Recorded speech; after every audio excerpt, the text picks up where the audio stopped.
ভূত তো বলে কিছু আছে, যদি থাকে তো তিনি আমাকে কখনো দেখা দেননি। তার দয়া এবং আমার ধন্যবাদ। কৃপা করে দর্শন দিলে আমি তাকে দেখতে পারতাম কিনা সন্দেহ। ভূতদের রূপগুণে আমার কোনো মোহ নেই। তাছাড়া আমার হার্ট খুব উইক, আর শুনেছি যে ওরা ভারী উইকেট।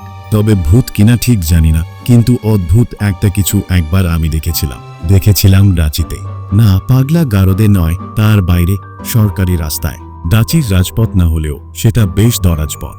কি করে দেখলাম বলি। একটা পরশমীপদী সাইকেল হাতে পেয়ে হুডুর দিকে পাড়ি জমিয়েছিলাম, কিন্তু মাইল 7 না যেতেই তার একটা টায়ার ফেসে গেল। যেখানে বাঘের ভয় সেইখানেই সন্দেহ হয়, একটা কথা আছে না? আর যেখানে সন্দেহ হয় সেইখানেই সাইকেলের টায়ার ফাঁসে। জনমানবহীন পথ, জায়গাটাও জঙ্গলি।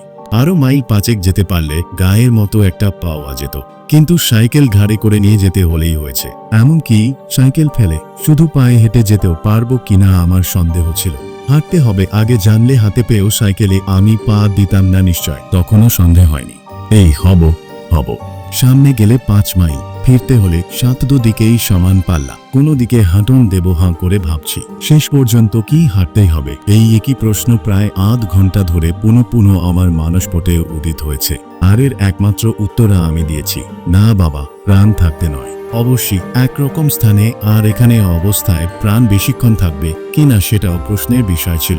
সন্ধে উতরে গিয়ে বাঁকা চাঁদের ফিকে আলো দেখা দিয়েছে। সেদিন পর্যন্ত এধারে বাঘের উপদ্রব শোনা গিয়েছিল, কখন হালুম শুনবো কে জানে। তবু চিরদিনই আমি আশাবাদী, সমস্যার সমাধান কিছু না কিছু একটা ঘটবেই। অচিরেই ঘটল বলে। 2 মিনিটের অপেক্ষা কেবল, এবং সেই অভাবনীয় সুযোগ নিয়ে সহজেই আমি উদ্ধার লাভ করব। এরকমটা ঘটেই থাকে, এতে বিস্ময়ের কিছু ছিল না।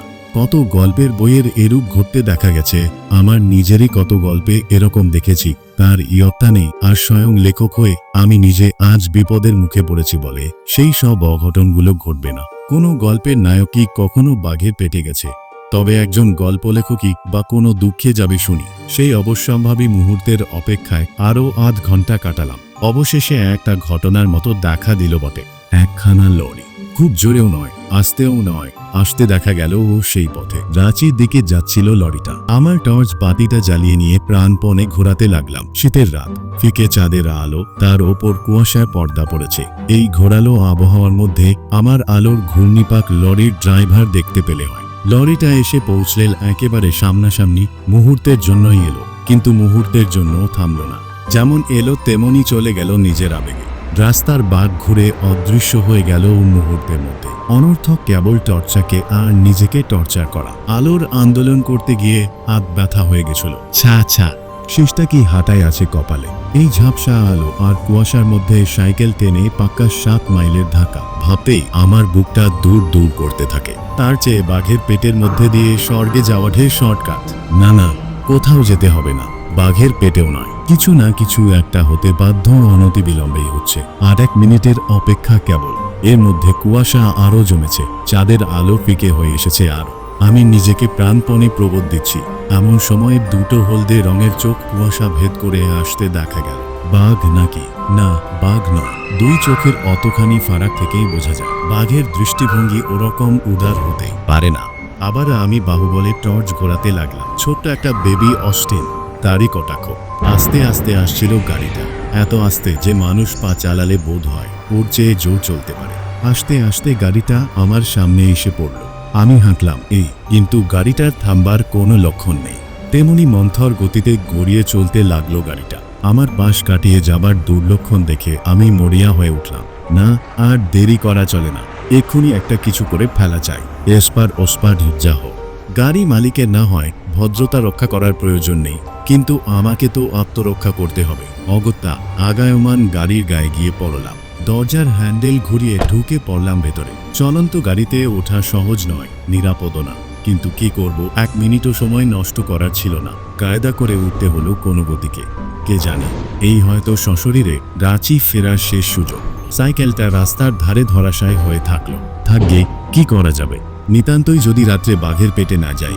বাঘেরা কি সাইকেল খেতে ভালোবাসে? কাল সকালে উদ্ধার করা যাবে। সাইকেলের মালিককে আগামীকাল 1 সময় জানালেই হবে, বেশি বলতে হবে না। খবর দেওয়া মাত্র তিনি নিজেই এসে নিয়ে যাবেন। ছোট্ট গাড়ির মধ্যে যতটা আরাম করে বসা যায় বসেছি। বসে ড্রাইভারকে লক্ষ্য করে বলতে গেছি, আমায় লালপুরার মোড়টায় নামিয়ে দেবেন, তাহলেই হবে।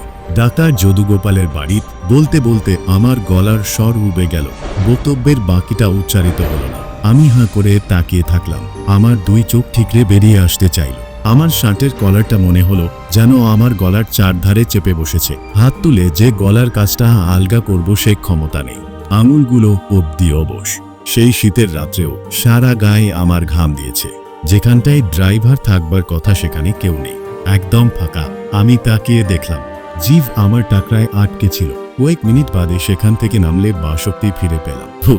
ভূত ছাড়া কিছু না, আপনা থেকেই আমার মুখ দিয়ে বেরিয়ে গেল।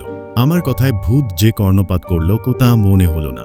বেড ড্রাইভার গাড়ি যেমন চলছিল তেমনি চলতে লাগলো, কিন্তু তাহলেও এমন অভূতপূর্ব অবস্থায় আমায় পড়তে হবে ভাবিনি। ড্রাইভার নেই এবং গাড়ির ইঞ্জিনও চলছিল না, তবু গাড়ি চলছিল এবং ঠিক পথ ধরেই চলছিল। এই কথা ভেবে এবং হেঁটে যাওয়ার চেয়ে বসে যাওয়ায় আরাম বেশি বিবেচনা করে প্রাণের মায়া ছেড়ে দিয়ে সেই ভুতুড়ে গাড়িকেই আশ্রয় করে রইলাম। আলস্যের সঙ্গে আমি কোনোদিনই পারি না। চেষ্টা করলে হয়তো বা কায়ক্লেশে পারা যায়, কিন্তু পেরে লাভ তো ডিমে। চিরকালের মতো এবারও আমার আলস্যই জয়ী হলো শেষটায়। ঘন্টা দুয়েক পরে গাড়িটা একটা লেভেল ক্রসিংয়ের মুখে পৌঁছেছে। ক্রসিংয়ের গেট পেরিয়ে যখন প্রায় লাইনের সম্মুখে এসে পড়েছি তখন হুশ হলো আমার। হুশ করে তেড়ে আসছিল একটা আওয়াজ। রেলগাড়ির আগমনী কানে আসতেই আমি চমকে উঠলাম।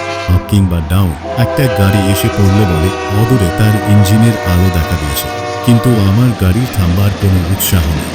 দিনে ভাড়ায় গাড়ি চেপে চলেছি বলে কি অদৃশ্য ভূত আমায় টেনে নিজের দল ভারী করতে চায় না। নিঃশব্দ রাত্রির শান্তি ভঙ্গ করে গম করতে করতে ছুটে আসছিল ট্রেনটা।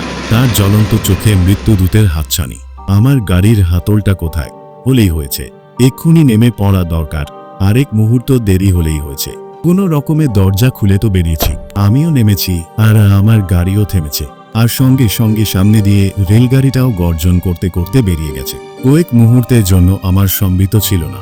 হুশ করে ট্রেনটা চলে যাবার পর আমার হুশ হলো, না মারা যায়নি। হুঁশিয়ার হয়ে দেখলাম জলজান্ত রয়েছে এখনো এবং মোটর গাড়িটাও চুরমার হয়নি। আমার পাশেই ছবির মতন দাঁড়িয়ে আমার এবং মোটরটার টিকে থাকা একটা চূড়ান্ত রহস্য মনে হচ্ছে। এমন সময় চোখে চশমা লাগান একটা লোক বেরিয়ে এলো মোটরের পেছন থেকে। আমাকে একটু সাহায্য করবেন? এগিয়ে এসে বললেন ভদ্রলোক। দয়া করে যদি আমার গাড়িটা একটু ঠেলে দেন মশাই। 8 মাইল দূরে গাড়িটার কোল বিগড়েছে, সেখান থেকে একলাই এটাকে ঠেলতে আসছি। সারা পথে একজনকেও পেলাম না যে আমার সঙ্গে হাত লাগায়। যদি একটু আমার সঙ্গে হাত লাগান। লাইনটা পেরিয়ে আমার বাড়ি একটু গেলেই ওই যে দেখা যাচ্ছে আর 1 মিনিটের রাস্তা,